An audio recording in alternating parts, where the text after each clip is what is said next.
सो करे जित सर जाए, सो करे जित सर जाए। सुध वाहिगुरु जी का खालसा, वाहिगुरु जी की फतेह।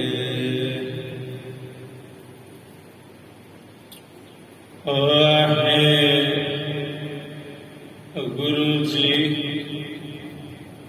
वाहिगुरु।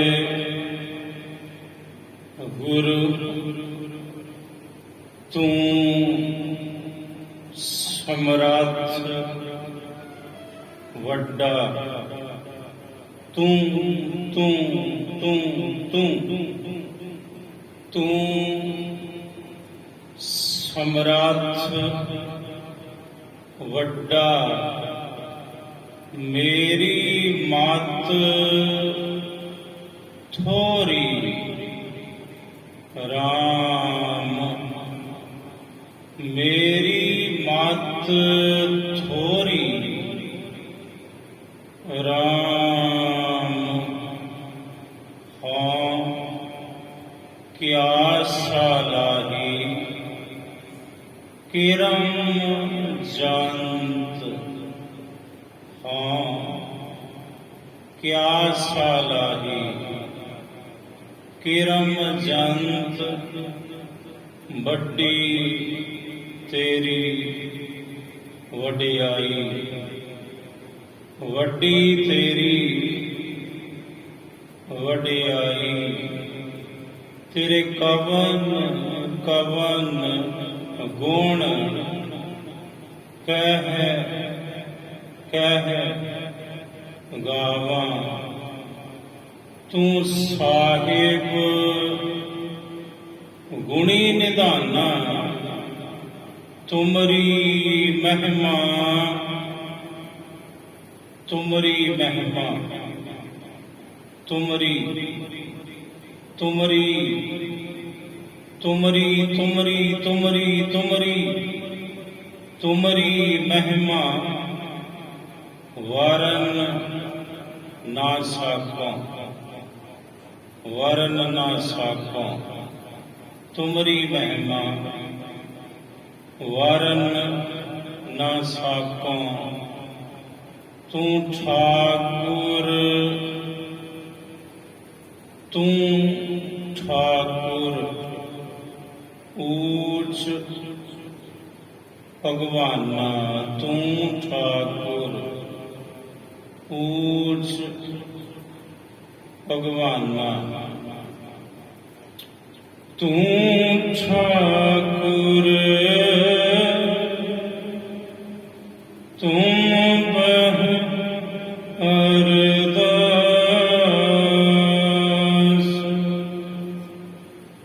तू ठाकुर तुम बह अरदास। जियो पिंड सावा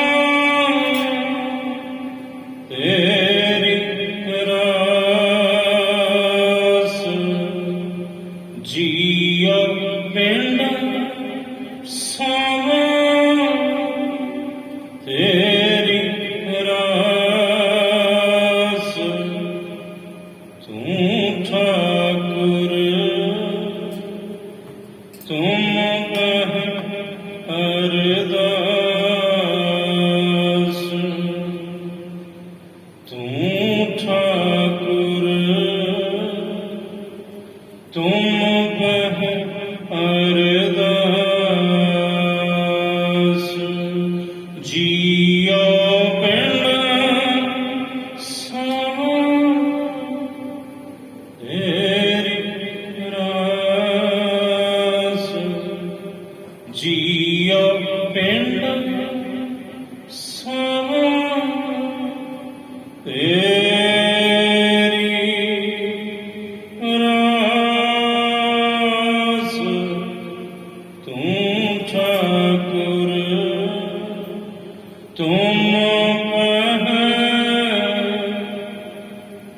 ਅਰਦਾਸ ਅਰਦਾਸ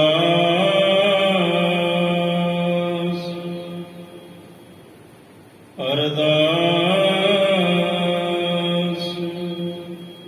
ਇਕ ਨਾਨਕ ਕੀ ਅਰਦਾਸ ਜੇ ਤੁਧ ਭਾਗ ਸੀਜੇ, ਤੁਧ ਭਾਗ ਸੀਜੇ, ਤੁਧ ਭਾਵ ਸੀ ਮੈਂ ਦੀਜੈ। ਨਾਮ ਨਿਵਾਸ ਹਰ ਗੁਣ ਗਾਵਸੀ। ਸੁਕਾ ਹੋਟਲ ਗੁਰ ਸੇਵੀਐ ਅਹਨਿਸ ਸਹਿਜ ਸੁਭਾਏ।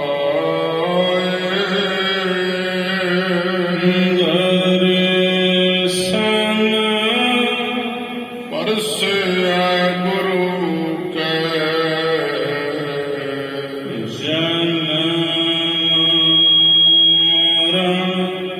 ਦੁਖ ਜਾਏ।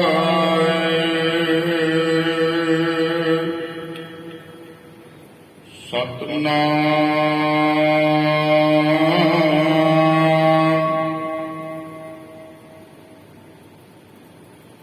ਸ੍ਰੀ ਵਾਹਿਗੁਰੂ ਸਾਹਿਬ ਜੀ।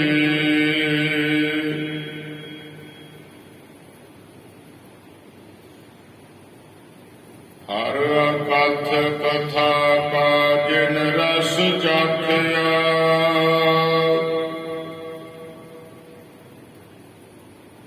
ਤਿਸ ਜਨ ਸਭ ਭੂਖ ਨਹੰਤੀ।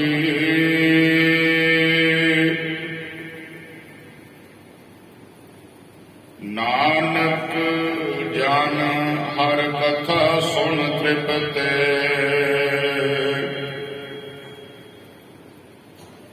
ਜਪ ਹਰ ਹਰ ਹਰ ਹੋਵੰਤੀ।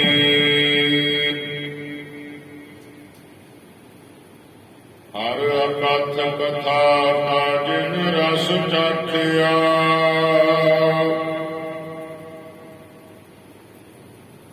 ਤਿਸ ਜਨ ਸਭ ਭੂਖ ਲਹੰਤੀ।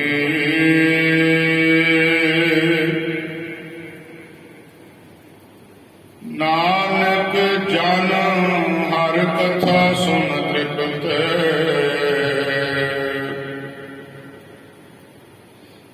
ਜਪ ਹਰ ਹਰ ਹਰ ਹੋਵੰਤੀ। ਸਾਧ ਸੰਗਤ ਜੀ, ਵਾਹਿਗੁਰੂ ਜੀ ਕਾ ਖਾਲਸਾ, ਵਾਹਿਗੁਰੂ ਜੀ ਕੀ ਫਤਿਹ।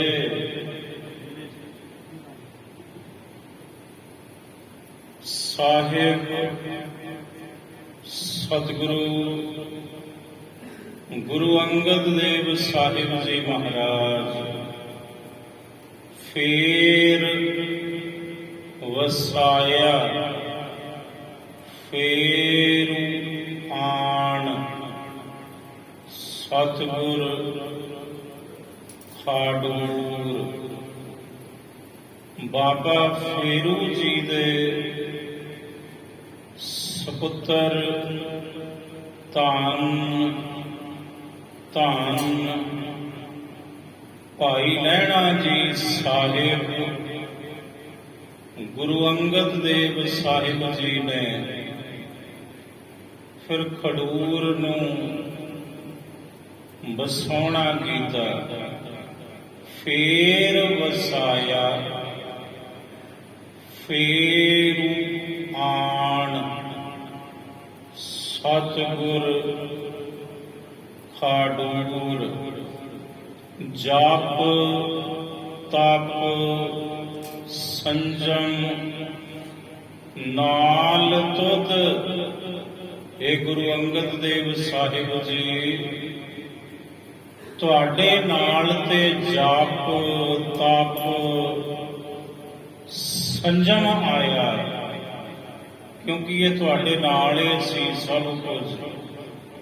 ਜਪ ਵੀ ਤਪ ਵੀ ਤੇ ਸੰਜਮ ਵੀ ਆਪਣੇ ਆਪ ਉੱਪਰ। ਬਾਕੀ ਤੇ ਦੁਨੀਆ ਮਹਾਰਾਜ ਆਪਣੇ ਗੁਮਾਨ ਵਿੱਚ ਹੀ ਉਲਝੀ ਹੋਈ ਹੈ। ਜਪ ਤਪ ਸੰਜਮ ਨਾਲ ਤੁਧ ਹੋਰ ਮੁੱਚ ਗਰੂਰ। ਹੋਰ ਜਿਹੜੀ ਲੁਕਾਈ ਹੈ ਉਹ ਤੇ ਆਪਣੇ ਗਰੂਰ ਵਿੱਚ ਹੀ ਹੈ, ਗੁਮਾਨ ਵਿੱਚ ਹੀ ਖਚਤ ਹੈ। ਪਰ ਤੁਸੀਂ ਜਾਪ ਤਪ ਸੰਜਮ ਵਿੱਚ ਸਮਾਏ ਹੋਏ ਹੋ, ਅਭੇਦ ਹੋ। ਜਾਪ ਤਪ ਸੰਜਮ ਨਾਲ ਤੁਧ ਹੋਰ ਮੁੱਚ ਗਰੂਰ। ਲੱਭ ਵਿਣਾਹੇ ਮਾਨਸਾ ਜਿਉ ਪਾਣੀ ਬੂਰ। ਜਿਵੇਂ ਜਿਹੜਾ ਬੂਰ ਹੁੰਦਾ ਹੈ ਸਤਿਗੁਰੂ, ਉਹ ਪਾਣੀ ਦਾ ਵਿਨਾਸ਼ ਕਰ ਦਿੰਦਾ ਹੈ। ਇਸੇ ਤਰ੍ਹਾਂ ਜਿਹੜਾ ਲੋਭ ਲਾਲਚ ਰੂਪੀ ਬੂਰ ਤੈਰ ਰਿਹਾ ਹੈ ਮਨੁੱਖਾਂ ਦੇ ਮਨਾਂ ਦੇ ਉੱਪਰ, ਇਹ ਮਨੁੱਖਤਾ ਦਾ ਵਿਨਾਸ਼ ਕਰ ਦਿੰਦਾ ਹੈ। ਲਾਲਚ ਇਨਸਾਨੀਅਤ ਖਤਮ ਕਰ ਦਿੰਦੀ ਹੈ। ਤਮਾ ਲੋਭ ਲਾਲਚ, ਕਿਉਂਕਿ ਲੋਭ ਦੇ ਵਸ ਹੋਇਆ ਬੰਦਾ ਠੱਗੀ ਮਾਰੂ, ਚੋਰੀ ਕਰੂ, ਕਿਸੇ ਦਾ ਹੱਕ ਖੋਹੇਗਾ, ਤੇ ਮਨੁੱਖਤਾ ਕਿੱਥੇ ਹੈ ਫਿਰ ਉਸ ਮਨੁੱਖ ਦੇ ਅੰਦਰ ਜਿਹਦੇ ਅੰਦਰ ਲਾਭ ਰੂਪੀ ਬੂਰ ਹੋਵੇ। ਤਾਂ ਤੇ ਲਾਭ ਵਿਣਾਹੇ ਮਾਨਸਾ ਜਿਉ ਪਾਣੀ ਬੂਰ। ਵਰਿਆ ਹੈ ਦਰਗ ਹੈ ਗੁਰੂ ਕੀ ਕੁਦਰਤੀ ਨੂਰ। ਇਹ ਸਤਿਗੁਰੂ ਗੁਰੂ ਅੰਗਦ ਦੇਵ ਸਾਹਿਬ ਜੀ ਗੁਰੂ ਨਾਨਕ ਦੀ ਦਰਗਾਹ ਤੋਂ ਇਹ ਕੁਦਰਤੀ ਨੂਰ ਵਰਿਆ ਹੈ ਤੁਹਾਡੇ ਉੱਪਰ। ਜਿਹੜੀ ਰਹਿਮਤ ਹੋਈ ਹੈ ਨਾ ਸਤਿਗੁਰੂ ਗੁਰੂ ਨਾਨਕ ਸਾਹਿਬ ਦੀ, ਗੁਰੂ ਨਾਨਕ ਨੇ ਆਪ ਜੀ ਨੂੰ ਲਹਿਣੇ ਤੋਂ ਗੁਰੂ ਅੰਗਦ ਬਣਾ ਦਿੱਤਾ। ਇਹ ਨੂਰੇ ਤੇ ਵਰਿਆ ਦਰਗਾਹ ਚੋਂ, ਉਸ ਕਾਦਰ ਦੀ ਦਰਗਾਹ ਚੋਂ ਇੱਕ ਕੁਦਰਤੀ ਨੂਰ ਵਰਿਆ ਹੈ ਤੁਹਾਡੇ ਉੱਪਰ ਗੁਰੂ ਨਾਨਕ ਸਾਹਿਬ ਦੀ ਕਿਰਪਾ ਦਾ। ਵਰਿਆ ਦਰਗਹ ਗੁਰੂ ਕੀ ਕੁਦਰਤੀ ਨੂਰ। ਜਿਤ ਸੋ ਹਾਥ ਨਾ ਲੱਭਈ ਤੂੰ ਉਹ ਠਰੂਰ। ਜਿਹਦਾ ਕੋਈ ਥਾਂ ਸਿਰਾ ਨਹੀਂ ਲੱਭਦਾ, ਤੂੰ ਉਹ ਸਾਗਰ ਹੈ, ਉਹ ਗਹਿਰਾਈ ਹੈ, ਸਮੁੰਦਰ ਦੀ ਨਿਆਈ। ਤੁਹਾਡੇ ਬੋਲਾਂ ਵਿੱਚ, ਤੁਹਾਡੇ ਵਚਨਾਂ ਵਿੱਚ, ਤੁਹਾਡੇ ਗਿਆਨ ਵਿੱਚ, ਤੁਹਾਡੇ ਹਿਰਦੇ ਵਿੱਚ ਜਿਹਦਾ ਕੋਈ ਥਾਂ ਸਿਰਾ ਹੀ ਨਹੀਂ ਲੱਭਦਾ। ਤੁਹਾਡਾ ਭੇਦ ਸਤਿਗੁਰੂ ਗੁਰੂ ਅੰਗਦ ਸਾਹਿਬ ਸਤਾ ਤੇ ਬਲਵੰਡ ਕਹਿੰਦੇ ਕੌਣ ਪਾ ਸਕਦਾ ਹੈ। ਜਿਤ ਸੋ ਹਾਥ ਨਾ ਲੱਭਈ ਤੂੰ ਉਹ ਠਰੂਰ। ਨੌ ਨਿਧ ਨਾਮ ਨਿਧਾਨ ਹੈ ਤੁਧ ਵਿੱਚ ਭਰਪੂਰ। ਇਹ ਗੁਰੂ ਅੰਗਦ ਸਾਹਿਬ ਜੀ ਨੌ ਨਿਧੀਆਂ ਦਾ ਖਜ਼ਾਨਾ ਜੋ ਪਰਮਾਤਮਾ ਦਾ ਨਾਮ ਹੈ ਉਤੇ ਤੁਹਾਡੇ ਵਿੱਚ ਭਰਪੂਰ ਹੈ। ਨਾਮ ਦਾ ਖਜ਼ਾਨਾ ਤੁਸੀਂ ਲੁਕਾਈ ਨੂੰ ਕਿ ਨਾਮ ਦਾ ਖਜ਼ਾਨਾ ਜੋ ਤੁਹਾਨੂੰ ਗੁਰੂ ਨਾਨਕ ਸਾਹਿਬ ਨੇ ਬਖਸ਼ਿਆ, ਤੁਸੀਂ ਇਹ ਨਾਮ ਦੀ ਦਾਤ ਵੰਡ ਰਹੇ ਹੋ ਲੁਕਾਈ ਨੂੰ। ਨੌ ਨਿਧ ਨਾਮ ਨਿਧਾਨ ਹੈ, ਤੁਧ ਵਿੱਚ ਭਰਪੂਰ। ਵੇਖੋ ਸਤਿਗੁਰੂ ਗੁਰੂ ਨਾਨਕ ਸਾਹਿਬ ਦਾ ਖਜ਼ਾਨਾ, ਇਤੇ ਪੀਓ ਦਾਦੇ ਦਾ ਖਜ਼ਾਨਾ ਤੁਹਾਡੇ ਪਾਸ ਹੈ। ਸਤਿਗੁਰੂ ਗੁਰੂ ਅੰਗਦ ਸਾਹਿਬ ਜੀ ਨੌ ਨਿਧ ਨਾਮ ਨਿਧਾਨ ਹੈ, ਤੁਧ ਵਿੱਚ ਭਰਪੂਰ। ਨਿੰਦਾ ਤੇਰੀ ਜੋ ਕਰੈ, ਸੋਵੰਨੈ ਚੂਰ। ਉਹਦੇ ਤੇ ਟੁਕੜੇ ਟੁਕੜੇ ਹੋ ਜਾਂਦੇ ਨੇ, ਉਹਦੇ ਟੁਕੜੇ ਟੁਕੜੇ ਹੋ ਜਾਣਗੇ, ਉਹ ਚੂਰਾ ਚੂਰਾ ਹੋ ਜਾਏਗਾ, ਉਹ ਖਤਮ ਹੋ ਜਾਏਗਾ। ਇਹ ਸਤਿਗੁਰੂ ਗੁਰੂ ਅੰਗਦ ਸਾਹਿਬ ਜੀ ਜਿਹੜਾ ਕੋਈ ਤੁਹਾਡੀ ਨਿੰਦਿਆ ਕਰੇਗਾ, ਇਸ ਲਈ ਸਾਨੂੰ ਬਖਸ਼ੋ।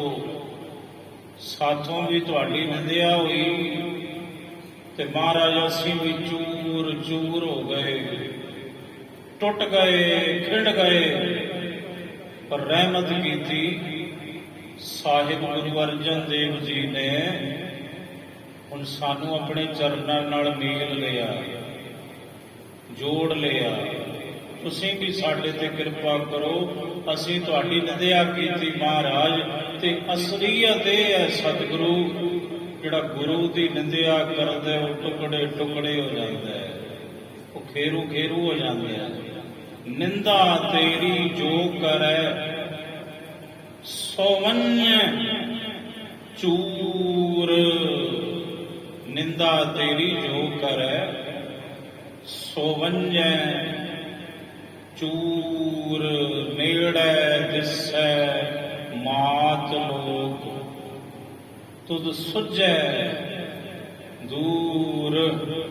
ਇਹ ਮਾਤ ਲੋਕ ਦੇ ਜਿਹੜੇ ਜੀਵ ਨੇ, ਇਹਨਾਂ ਨੂੰ ਬਸ ਇਹ ਸੰਸਾਰ ਹੀ ਨੇੜੇ ਦਿਸਦਾ ਹੈ, ਪਰ ਤੁਹਾਨੂੰ ਸੰਸਾਰ ਨੂੰ ਬਣਾਉਣ ਵਾਲਾ ਜੋ ਪਰਮਾਤਮਾ ਹੈ, ਦੁਨੀਆ ਨੂੰ ਦੂਰ ਦਿਸਦਾ ਹੈ। ਦੁਨੀਆ ਕਹਿੰਦੀ ਰੱਬ ਤੇ ਬੜਾ ਦੂਰ ਹੈ, ਉਹ ਤੁਹਾਨੂੰ ਤੇ ਨੇੜੇ ਸੁਝਦਾ ਹੈ। ਉਹੀ ਰੱਬ ਹੋ ਤੁਸੀਂ, ਜਿਸ ਨੇ ਦੁਨੀਆ ਬਣਾਈ ਹੈ, ਸ੍ਰਿਸ਼ਟੀ ਬਣਾਈ ਹੈ। ਤੂੰ ਹੀ ਨਿਰੰਕਾਰ ਹੈ। ਇਹ ਗੁਰੂ ਅੰਗਦ ਸਾਹਿਬ ਜੀ ਨੇੜੇ ਦਿਸੈ ਮਾਤ ਲੋਕ, ਤੁਧ ਸੁਝੈ ਦੂਰ। ਫੇਰ ਵਸਾਇਆ ਫੇਰ ਆਣ, ਸਤਿਗੁਰ ਖਾਡੂਰ।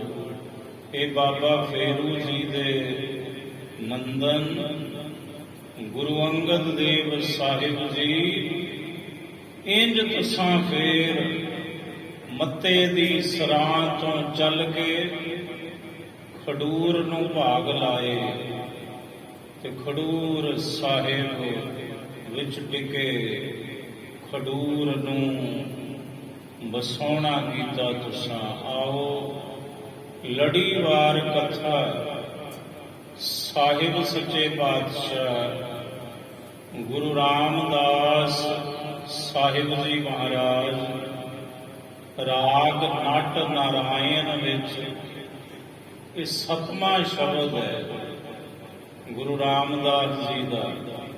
ਇਸ ਸ਼ਬਦ ਦੀਆਂ ਅਗਲੀਆਂ ਪੰਕਤੀਆਂ ਸਾਹਿਬ ਜੀ ਕੀ ਸਮਝਾਉਂਦੇ ਹਨ। ਹਰ ਕਥ ਕਥਾ ਕਾ ਜਿਨ ਰਸ ਚਾਖਿਆ, ਹਰ ਅਕਥ ਕਥਾ आप हो सिख सतगुरु के प्यारे हो। ਗਾਵੋ ਸੱਚੀ ਬਾਣੀ। ਕਥੇ ਹੋ ਅਕਥ ਕਹਾਣੀ। ਇਹ ਸੰਤ ਜਨੋ ਕਥਨ ਕਰੋ ਅਕਥ ਦੀ ਕਹਾਣੀ, ਅਕਥ ਦੀ ਕਥਾ, ਜੋ ਕਥਨ ਵਿੱਚ ਨਹੀਂ ਆਉਂਦਾ। ਗੁਰੂ ਨਾਨਕ ਸਾਹਿਬ ਜੀ ਨੂੰ ਇਹ ਸਵਾਲ ਸਿੱਧਾ ਨਹੀਂ ਕੀਤਾ ਸੀ। ਮਹਾਰਾਜ ਤੁਸੀਂ ਕਹਿੰਦੇ ਹੋ ਪਰਮਾਤਮਾ ਅਕਥ ਹੈ, ਕਿ ਕਿਸੇ ਵੱਡੇ ਨੇ ਉਹਨੂੰ ਕਥਨ ਨਹੀਂ ਕੀਤਾ? ਨਹੀਂ ਤੇ ਉਹਦਾ ਅੰਤ ਪਾਇਆ ਜਾ ਸਕਦਾ ਸੀ। ਸਤਿਗੁਰੂ ਕਹਿੰਦੇ ਇੱਕ ਵਾਰੀ, ਕਰੋੜਾਂ ਕਰੋੜਾਂ ਵਾਰੀ। ਵੱਡਿਆਂ ਤੋਂ ਵੱਡਿਆਂ ਨੇ, ਬ੍ਰਹਮੇ ਨੇ, ਸ਼ਿਵ ਨੇ, ਵਿਸ਼ਨੂੰ ਨੇ ਵਕਤੇ ਬਣ ਕੇ ਕਰੋੜਾਂ ਕਰੋੜਾਂ ਵਾਰੀ ਉਸ ਪ੍ਰਭੂ ਦੀ ਅਕਥ ਕਥਾ ਨੂੰ ਕਥਨ ਕਰਨ ਦਾ ਯਤਨ ਕੀਤਾ, ਪਰ ਕੋਈ ਟੋਟਾ ਨਹੀਂ ਆਇਆ, ਕਿਉਂਕਿ ਉਹ ਅਟੁੱਟ ਹੈ, ਅਕਥ ਹੈ, ਕਥਨ ਵਿੱਚ ਆਉਂਦਾ ਹੀ ਨਹੀਂ ਪੂਰਨ ਤੌਰ ਤੇ। ਕਥ ਕਥ ਕਥੀ ਕੋਟੀ ਕੋਟ ਕੋਟ, ਅਕਥ ਜੋ ਕਥਨ ਵਿੱਚ ਨਾ ਆਵੇ। ਸਾਹਿਬ ਕਹਿੰਦੇ ਪਰਮਾਤਮਾ ਅਕਥ ਹੈ, ਤੇ ਵਾਹਿਗੁਰੂ ਜੀ ਦੀ ਕਥਾ ਅਕਥ ਹੈ। ਕਥਾ ਨਦੀ ਦੀ ਧਾਰਾ ਵੱਧ ਚੱਲਦੀ ਹੈ, ਰੁਕਦੀ ਨਹੀਂ। ਇੱਕ ਰਸ ਜਿਹੜੀ ਰੁਕੇ ਉਹ ਕਥਾ ਨਹੀਂ ਹੁੰਦੀ। ਇਹ ਤੇ ਨਦੀ ਦੀ ਧਾਰਾ ਵੱਧ ਚੱਲੇਗੀ, ਅੱਗੇ ਦੀ ਅੱਗੇ। ਕਥਾ ਕੱਕਾ ਤੇ ਥੱਥੇ ਨੂੰ ਕਰਨਾ ਕਥਾ, ਇਹ ਦੋ ਸ਼ਬਦਾਂ ਦਾ ਸੁਮੇਲ ਹੈ। ਕੈ ਦਾ ਭਾਵ, ਕੱਕੇ ਦਾ ਭਾਵ ਗਿਆਨ ਸਰੂਪ, ਤੇ ਥਾ ਕਹੀਏ ਥਾਂ, ਜੋ ਜੀਵ ਨੂੰ ਆਪਣੇ ਅੰਦਰੋਂ ਹੀ ਗਿਆਨ ਸਰੂਪ ਦੀ ਥਾਂ ਪ੍ਰਾਪਤ ਕਰਵਾ ਦੇਵੇ, ਸੋ ਕਹੀਏ ਕਥਾ। ਗੁਰੂ ਅੰਗਦ ਦੇਵ ਸਾਹਿਬ, ਜਿਨ੍ਹਾਂ ਦੇ ਪ੍ਰਕਾਸ਼ ਗੁਰਪੁਰਬ 12 ਮਈ ਨੂੰ ਸਮੁੱਚਾ ਪੰਥ ਮਨਾਉਣ ਜਾ ਰਹੇ ਹੈ, ਸ਼ਾਇਦ ਇੱਥੇ ਵੀ ਇਸ ਗੁਰਦੁਆਰੇ ਸਾਹਿਬ ਦੇ ਵਿੱਚ ਵੀ ਸ੍ਰੀ ਅਖੰਡ ਪਾਠ ਸਾਹਿਬ ਆਰੰਭ ਹੋਣ। ਸ਼ਾਇਦ ਅਜੇ ਪੱਕਾ ਕੋਈ ਨਹੀਂ ਪਤਾ, ਬਾਬਾ ਜੀ ਨੂੰ ਪਤਾ ਹੋਣਾ। ਕੱਲ ਤੱਕ ਸ਼ਾਇਦ ਸੀ, ਅੱਜ ਸ਼ਾਇਦ ਪੱਕਾ ਹੋ ਜਾਵੇ, ਕੋਈ ਪਤਾ ਨਹੀਂ। ਗੁਰੂ ਅੰਗਦ ਸਾਹਿਬ ਦੀ ਦੇਣ ਹੈ ਇਹ ਜਿਹੜੀ ਕਥਾ ਗੁਰ ਇਤਿਹਾਸ ਦੀ ਗੁਰੂ ਘਰਾਂ ਦੇ ਵਿੱਚ ਆਰੰਭ ਹੋਈ। ਇਹ ਦੇਣ ਦੂਸਰੇ ਪਾਤਸ਼ਾਹ ਜੀ ਦੀ ਹੈ। ਗੁਰ ਅੰਗਦ ਦੀਓ ਨਿਧਾਨ, ਸਾਰਾ ਕੁਝ ਬਾਣੀ 'ਚ ਹੈ, ਬਾਹਰੋਂ ਲੈਣਾ ਹੀ ਨਹੀਂ ਕੁਝ। ਗੁਰ ਅੰਗਦ ਦੀਓ ਨਿਧਾਨ, ਅਕਥ ਕਥਾ ਗਿਆਨ। ਭੱਟ ਸਹਿਬਾਨ, ਗੁਰੂ ਗ੍ਰੰਥ ਸਾਹਿਬ ਮਹਾਰਾਜ। ਗੁਰੂ ਅੰਗਦ ਦੇਵ ਜੀ ਨੇ ਕੀ ਬਖਸ਼ਿਆ ਲੁਕਾਈ ਨੂੰ? ਕਥਾ ਦਾ ਖਜ਼ਾਨਾ ਬਖਸ਼ ਦਿੱਤਾ, ਅਕਥ ਕਥਾ ਦਾ ਆਪਣੇ ਸਿੱਖਾਂ ਨੂੰ। ਇਹ ਪਰੰਪਰਾ ਸਾਹਿਬ ਨੇ ਤੋਰੀ ਗੁਰ ਇਤਿਹਾਸ ਦੀ ਕਥਾ ਦੀ। ਗੁਰ ਅੰਗਦ ਦੀਓ ਨਿਧਾਨ, ਅਕਥ ਕਥਾ ਗਿਆਨ। ਭਾਈ ਬਾਲਾ ਜੀ, ਜਿਨ੍ਹਾਂ ਦਾ ਸਥਾਨ ਖਡੂਰ ਸਾਹਿਬ ਦੀ ਧਰਤੀ ਤੇ ਬਣਿਆ ਹੋਇਆ ਹੈ, ਪਰਿਕਰਮਾ ਦੇ ਵਿੱਚ। ਹੁਣ ਕਈ ਐਸੇ ਸਿਰ ਫਿਰੇ ਆਪਣੇ ਆਪ ਨੂੰ ਕਹਿੰਦੇ ਅਸੀਂ ਵਿਦਵਾਨ ਆ, ਉਹ ਕਹਿੰਦੇ ਬਾਲਾ ਤੇ ਹੋਏ ਹੀ ਨਹੀਂ। ਇਹਦਾ ਮਤਲਬ ਨਾ ਉਹਨਾਂ ਦਾ ਬਾਪੂ, ਨਾ ਉਹਨਾਂ ਦਾ ਦਾਦਾ, ਤੇ ਨਾ ਖੁਦ। ਉਹ ਕਦੇ ਖਡੂਰ ਸਾਹਿਬ ਗਏ ਹੀ ਨਹੀਂ। ਜੇ ਗਏ ਹੋਣ ਤੇ ਇਹ ਨਾ ਬੋਲਣ ਖਡੂਰ ਸਾਹਿਬ, ਤਪਿਆਣਾ ਸਾਹਿਬ ਜਿਹੜਾ ਗੁਰਦੁਆਰਾ ਸਾਹਿਬ ਹੈ ਜਿੱਥੇ ਸਰੋਵਰ ਬਣਿਆ ਹੋਇਆ, ਤੇ ਕਾਰ ਸੇਵਾ ਵਾਲੇ ਮਹਾਪੁਰਸ਼ ਬਾਬਾ ਸੇਵਾ ਸਿੰਘ ਜੀ ਸਮੁੱਚੀ ਸੇਵਾ ਕਰਵਾ ਰਹੇ ਨੇ। ਤਪਿਆਣਾ ਸਾਹਿਬ ਗੁਰਦੁਆਰੇ ਸਾਹਿਬ ਦੇ ਵਿੱਚ ਜਦੋਂ ਸਿੱਖ ਪਹੁੰਚਦਾ ਹੈ, ਪ੍ਰਵੇਸ਼ ਕਰਦਾ ਹੈ, ਸਾਹਮਣੇ ਗੁਰੂ ਗ੍ਰੰਥ ਸਾਹਿਬ ਪ੍ਰਕਾਸ਼ ਨੇ, ਤੇ ਬਿਲਕੁਲ ਖੱਬੇ ਹੱਥ ਜਦੋਂ ਅਸੀਂ ਜਾਵਾਂਗੇ ਦਰਵਾਜ਼ਾ ਖੁੱਲ੍ਹਦਾ ਹੈ, ਸੱਜੇ ਹੱਥ ਵੀ ਦਰਵਾਜ਼ਾ ਖੁੱਲ੍ਹਦਾ ਹੈ, ਸਾਹਮਣੇ ਵੀ ਦਰਵਾਜ਼ਾ ਖੁੱਲ੍ਹਦਾ ਹੈ, ਤੇ ਸਿੱਖ ਪਿੱਛੋਂ ਦਰਵਾਜ਼ੇ ਚੋਂ ਹੀ ਆਇਆ। ਚਾਰੇ ਦਰਵਾਜ਼ੇ ਖੁੱਲ੍ਹੇ ਨੇ ਗੁਰੂ ਨਾਨਕ ਦੇ ਘਰ ਦੇ। ਖੱਬੇ ਹੱਥ ਦਰਵਾਜ਼ੇ ਚੋਂ ਜਦੋਂ ਬਾਹਰ ਜਾਂਦਾ ਮੱਥਾ ਟੇਕ ਕੇ ਸਿੱਖ, ਤਾਂ ਤਕਰੀਬਨ 15-20 ਕਦਮਾਂ ਤੇ ਪੱਥਰ ਲੱਗਿਆ ਹੋਇਆ, ਪੱਥਰ ਤੇ ਲਿਖਿਆ ਹੋਇਆ ਹੈ ਸਮਾਧ ਭਾਈ ਬਾਲਾ ਜੀ। ਇਹ ਕੀ ਹੈ ਬਈ? ਤੇ ਪ੍ਰਬੰਧ ਗੁਰਦੁਆਰਾ ਸ਼੍ਰੋਮਣੀ ਪ੍ਰਬੰਧਕ ਕਮੇਟੀ ਕੋਲ ਹੈ, ਇਤਿਹਾਸਕ ਸਥਾਨ ਹੈ। ਐਵੇਂ ਲਿਖਦਾ ਕਿਸੇ ਨੇ ਸਮਾਧ ਭਾਈ ਬਾਲਾ ਜੀ ਲਿਖਿਆ ਹੋਇਆ, ਉੱਥੇ ਕਦੇ ਦਰਸ਼ਨ ਕਰਿਓ। ਭਾਈ ਬਾਲਾ ਜੀ ਨੂੰ ਸਾਹਿਬ ਨੇ ਤਲਵੰਡੀ ਤੋਂ ਸੱਦਿਆ, ਗੁਰੂ ਅੰਗਦ ਦੇਵ ਸਾਹਿਬ ਜੀ ਨੇ, ਤੇ ਖੁਦ ਸਰੋਤੇ ਬਣੇ, ਆਪਣੇ ਤਖਤ ਤੇ ਬੈਠੇ। ਬ੍ਰਹਮ ਗਿਆਨੀ ਬਾਬਾ ਬੁੱਢਾ ਸਾਹਿਬ ਉਹ ਵੀ ਸਰੋਤੇ ਬਣ ਕੇ ਬੈਠੇ ਨੇ। ਭਾਈ ਜੀਵਾ ਜੀ, ਭਾਈ ਮਹਿਮਾ ਖਹਿਰਾ ਤੇ ਹੋਰ ਬੜੀ ਕਰਨੀ ਵਾਲੇ ਸਿੱਖ, ਤਮਾਮ ਸਰੋਤਿਆਂ ਦਾ ਰੂਪ ਹੈ, ਤੇ ਬਖਤਾ ਬਣਾ ਦਿੱਤਾ ਭਾਈ ਬਾਲਾ ਜੀ ਨੂੰ। ਗੁਰੂ ਨਾਨਕ ਸਾਹਿਬ ਦਾ ਸਾਰਾ ਇਤਿਹਾਸ ਗੁਰੂ ਅੰਗਦ ਸਾਹਿਬ ਜੀ ਨੇ ਭਾਈ ਬਾਲਾ ਜੀ ਦੇ ਮੁਖੋਂ ਸੁਣਿਆ। ਤੇ ਭਾਈ ਬਾਲਾ ਜੀ ਜਦੋਂ ਕਥਾ ਸੁਣਾਉਂਦੇ, ਇਹ ਅਕਥ ਕਥਾ ਦਾ ਐਸਾ ਰਸ ਗੁਰੂ ਅੰਗਦ ਸਾਹਿਬ ਜੀ ਨੂੰ ਆਉਂਦਾ ਕਿ ਆਪ ਜੀ ਦੀ ਸਮਾਧੀ 7 ਦਿਨ ਲੱਗੀ ਰਹਿੰਦੀ, ਤਖਤ ਤੇ ਬੈਠੇ ਰਹਿੰਦੇ। ਇਹ ਵੀ ਇਤਿਹਾਸ ਗਵਾਹੀ ਭਰਦਾ ਹੈ ਇਸ ਬਾਤ ਦੀ। ਕਥਾ ਸੁਣਦੇ ਹੀ ਗੁਰੂ ਦੀ, ਆਪ ਜੀ ਦੀ ਐਸੀ ਸਮਾਧੀ ਲੱਗਦੀ ਕਿ ਸੰਗਤ ਹੈਰਾਨ ਵੀ। 7 ਦਿਨ 7 ਰਾਤਾਂ ਗੁਜ਼ਰ ਗਈਆਂ, ਨਾ ਮੁਖ ਵਿੱਚ ਪਾਣੀ ਦੀ ਘੁੱਟ, ਨਾ ਗਰਾਹੀ ਲੰਗਰ ਦੀ, ਕੁਝ ਨਹੀਂ, ਅਡੋਲ ਸਮਾਧੀ ਹੈ, ਐਨ ਬਿਲਕੁਲ ਅਡੋਲ ਟਿਕੇ ਹੋਏ ਗੁਰੂ ਅੰਗਦ ਸਾਹਿਬ ਜੀ ਬੈਠੇ ਨੇ। ਇਹ ਵੇਖੋ ਅਕਾਥ ਕਥਾ ਦਾ ਰਾਸ ਜੀ ਦਾ ਜ਼ਿਕਰ ਗੁਰੂ ਰਾਮਦਾਸ ਮਹਾਰਾਜ ਜੀ ਕਰਦੇ ਨੇ। ਪੰਕਤੀ ਦੁਬਾਰਾ ਸੁਣੋ ਜੀ। ਹਰ ਅਕਥ ਕਥਾ ਕਾ ਜਿਨ ਰਸ ਚਾਖਿਆ। ਹਰੀ ਦੀ ਅਕਾਥ ਕਥਾ ਦਾ ਜਿਨ੍ਹਾਂ ਨੇ ਰਸ ਚਖਿਆ। ਸਾਬੋ ਕੀ ਤਲਵੰਡੀ, ਤਖਤ ਸ੍ਰੀ ਦਮਦਮਾ ਸਾਹਿਬ।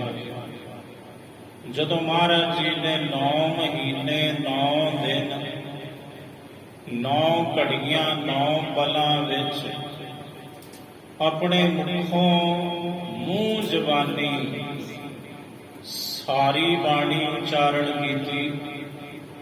ਸ਼ਹੀਦ ਭਾਈ ਮਨੀ ਸਿੰਘ ਜੀ ਲਿਖਦੇ ਗਏ, ਧੰਨ ਸ਼ਹੀਦ ਬਾਬਾ ਦੀਪ ਸਿੰਘ ਜੀ ਕਲਮਾਂ ਸਿਆਹੀ ਕਾਗਜ਼ ਦੀ ਤਿਆਰੀ ਕਰਦੇ ਰਹੇ। ਤੇ ਜਿਤਨੀ ਕਥਾ ਸਭ ਜਿਤਨੀ ਬਾਣੀ ਗੁਰੂ ਕਲਗੀਧਰ ਪਾਤਸ਼ਾਹ ਜੀ ਆਪਣੇ ਮੁਖੋਂ ਉਚਾਰਨ ਕਰਕੇ ਲਿਖਾਉਂਦੇ। ਸ਼ਹੀਦ ਭਾਈ ਮਨੀ ਸਿੰਘ ਜੀ ਲਿਖਦੇ। ਉਸ ਸਾਰੀ ਬਾਣੀ ਦੀ ਕਥਾ ਫਿਰ ਤੀਜੇ ਪਹਿਰ ਸਤਿਗੁਰੂ ਗੁਰੂ ਗੋਬਿੰਦ ਸਿੰਘ ਮਹਾਰਾਜ ਜੀ ਕਰਿਆ ਕਰਦੇ ਸਾਬੋ ਕੀ ਤਲਵੰਡੀ। 48 ਸਿੰਘ ਸਾਹਿਬ ਜੀ ਦੇ ਚਰਨਾਂ ਵਿੱਚ, ਜਿਨ੍ਹਾਂ ਨੇ ਇੱਕ ਓੰਕਾਰ ਤੋਂ ਲੈ ਕੇ 18 10 20 ਤੱਕ ਪੂਰੇ ਗੁਰੂ ਗ੍ਰੰਥ ਸਾਹਿਬ ਦੀ ਕਥਾ ਗੁਰੂ ਕਲਗੀਧਰ ਪਾਤਸ਼ਾਹ ਦੇ ਮੁਖਾਰ ਬਿੰਦ ਤੋਂ ਸ਼ਰਵਣ ਕੀਤੀ। ਇਤਿਹਾਸ ਗਵਾਹ, ਜਦੋਂ ਸਿੰਘ ਕਥਾ ਸੁਣਦੇ ਨੇ ਤੇ ਸਿੰਘਾਂ ਦੀਆਂ ਸਮਾਧੀਆਂ ਲੱਗ ਜਾਂਦੀਆਂ। ਅਫੁਰ ਅਵਸਥਾ ਵਿੱਚ ਸਿੰਘ ਪਹੁੰਚਦੇ ਨੇ ਗੁਰੂ ਕਲਗੀਧਰ ਪਾਤਸ਼ਾਹ ਤੋਂ ਇਹ ਧੁਰ ਕੀ ਬਾਣੀ ਦੀ ਅਕਾਥ ਕਥਾ ਸੁਣ ਕੇ ਐਸਾ ਰਸ ਆਉਂਦਾ ਉਹਨਾਂ ਸਿੱਖਾਂ ਨੂੰ ਕਿ ਫੁਰਨਿਆਂ ਤੋਂ ਰਹਿਤ ਅਡੋਲ ਸਮਾਧੀ 48 ਸਿੰਘਾਂ ਦੀ ਲੱਗਦੀ ਰਹੀ।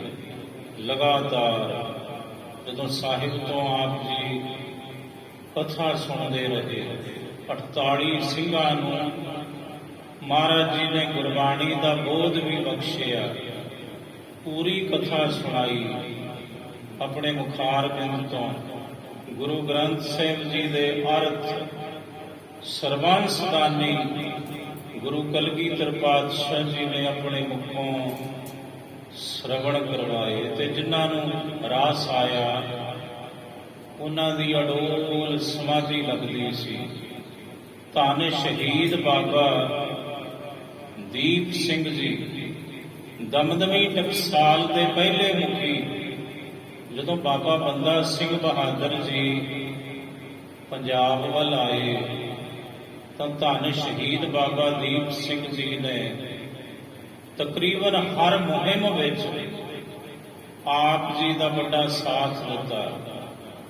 ਜਦੋਂ ਸਰਹੰਦ ਮਾਰੀ, ਸਰਹੰਦ ਫਤਿਹ ਕੀਤੀ, ਉਸ ਵਕਤ ਸ਼ਹੀਦ ਬਾਬਾ ਦੀਪ ਸਿੰਘ ਜੀ ਵੀ ਬਾਬਾ ਬੰਦਾ ਸਿੰਘ ਬਹਾਦਰ ਜੀ ਦੇ ਨਾਲ ਸਨ।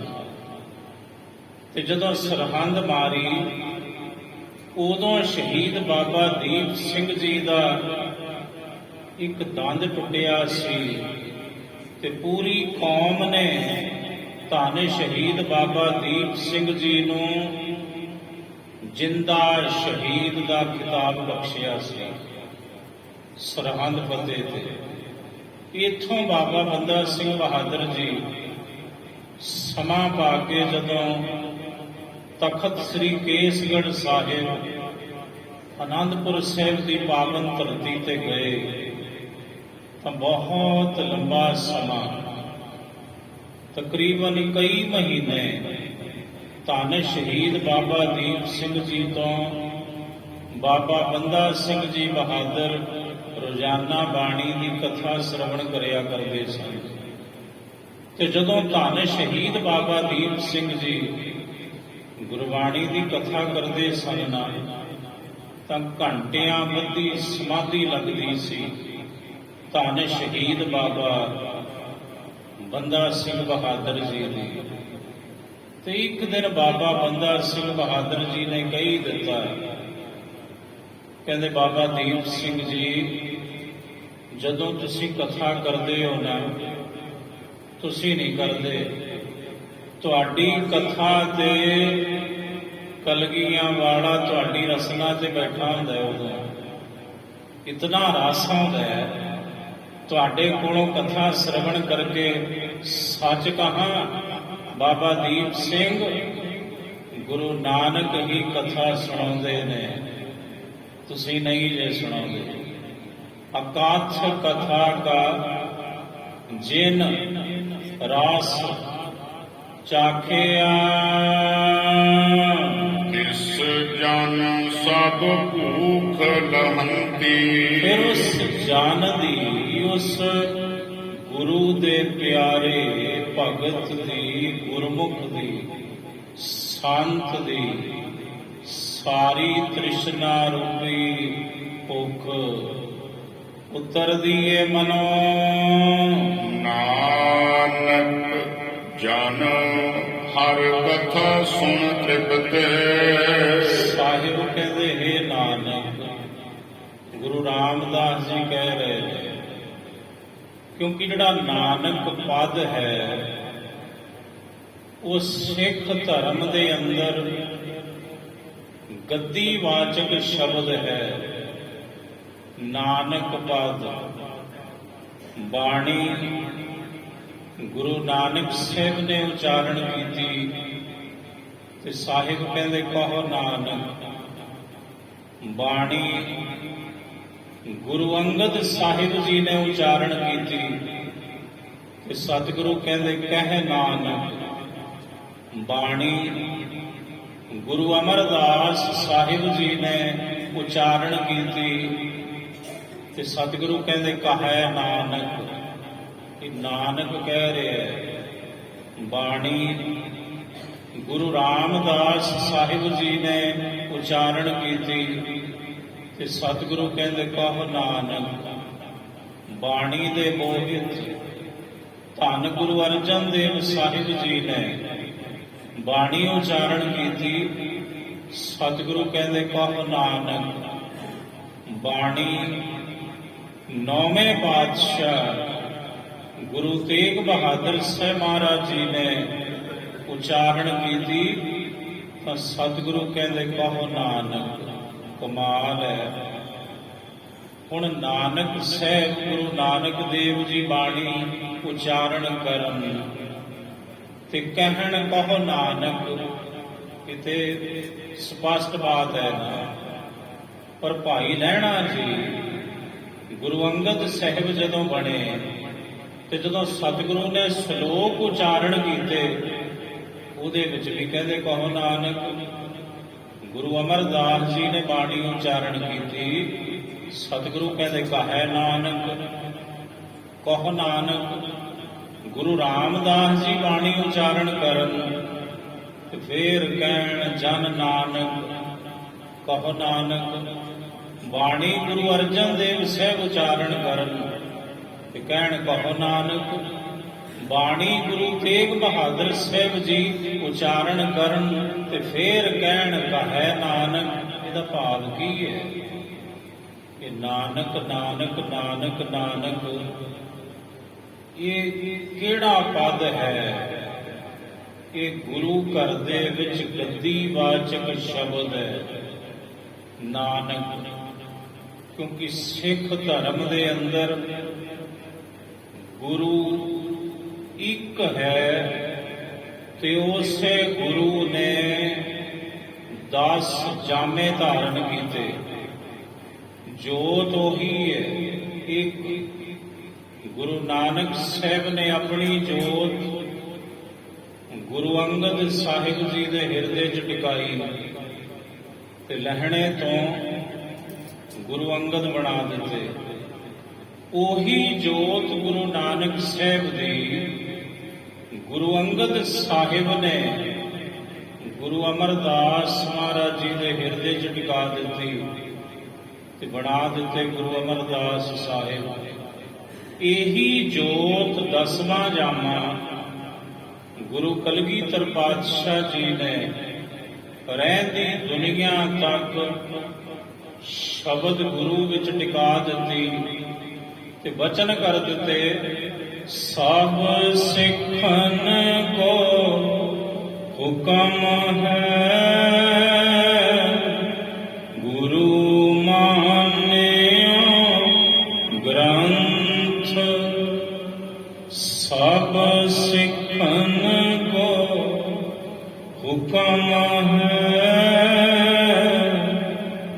ਗੁਰੂ ਮਾਨਿਓ ਗ੍ਰੰਥ ਆਗਿਆ ਕੋਈ ਅਕਾਲ ਕੀ ਤਬੀ ਚਲਾਇਓ ਪੰਥ ਆਗਿਆ ਕੋਈ ਅਕਾਲ ਕੀ ਤਬੈ ਚਲਾਇਓ ਪੰਥ ਸਭ ਸਿੱਖਨ ਕੋ ਹੁਕਮ ਹੈ ਗੁਰੂ ਮਾਨਿਓ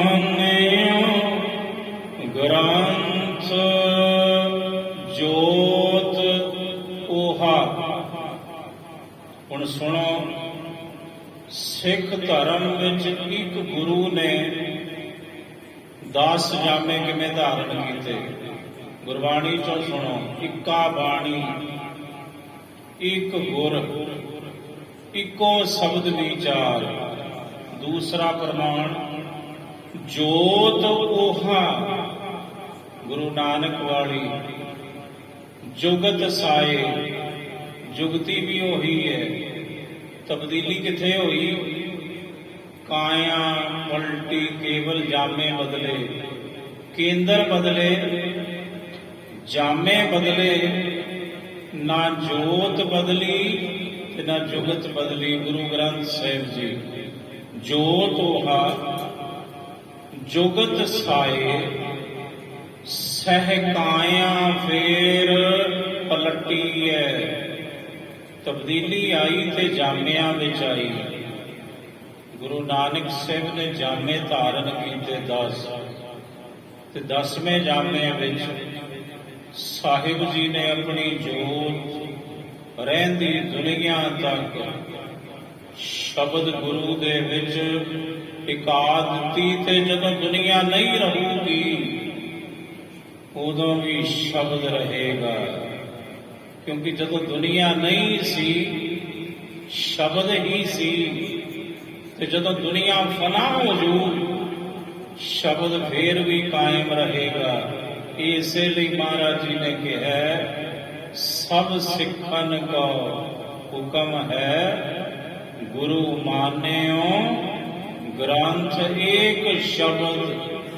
ਮੇਰਾ ਪ੍ਰਾਨ ਵਸਤ ਹੈ, ਬਹੁਰ ਨਾ ਭਵਜਲ ਫੇਰਾ। ਤਾਂ ਤੇ ਸਤਿਗੁਰੂ ਗੁਰੂ ਰਾਮਦਾਸ ਜੀ ਕੀ ਸਮਝਾਉਂਦੇ ਨੇ? ਪੰਕਤੀ ਦੁਆਰਾ ਸ਼ਰਵਣ ਕਰੋ ਜੀ। ਨਾਨਕ ਜਨ ਹਰ ਕਥਾ ਸੁਣ ਤ੍ਰਿਪਤੇ। ਸਾਹਿਬ ਕਹਿੰਦੇ, ਹੇ ਨਾਨਕ, ਅਸੀਂ ਆਖਦੇ ਹਾਂ ਤੁਹਾਡੇ ਜਨ ਤੁਹਾਡੀ ਕਥਾ ਨੂੰ ਸੁਣ ਕੇ, ਇਹ ਮੇਰੇ ਵਾਹਿਗੁਰੂ ਜੀ, ਤ੍ਰਿਪਤ ਹੋਏ। ਜਪ ਹਰ ਹਰ ਹਰ ਹੋਵੰਤੀ।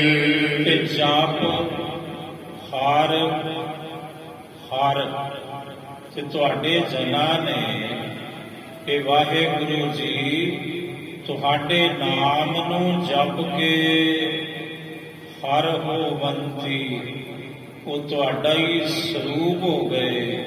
ਇਹ ਮੇਰੇ ਹਰੀ ਵਾਹਿਗੁਰੂ ਜੀ, ਆਏ ਪ੍ਰਭ ਸਰਨਾਗਤੀ, ਕਿਰਪਾ ਨਿਤ ਦਇਆਲ। ਏਕ ਅੱਖਰ ਹਰ ਮਨ ਬਸਤ, ਨਾਨਕ ਹੋਤ ਨਿਹਾਲ। ਵਾਹਿਗੁਰੂ ਜੀ ਕਾ ਖਾਲਸਾ, ਵਾਹਿਗੁਰੂ ਜੀ ਕੀ ਫਤਿਹ।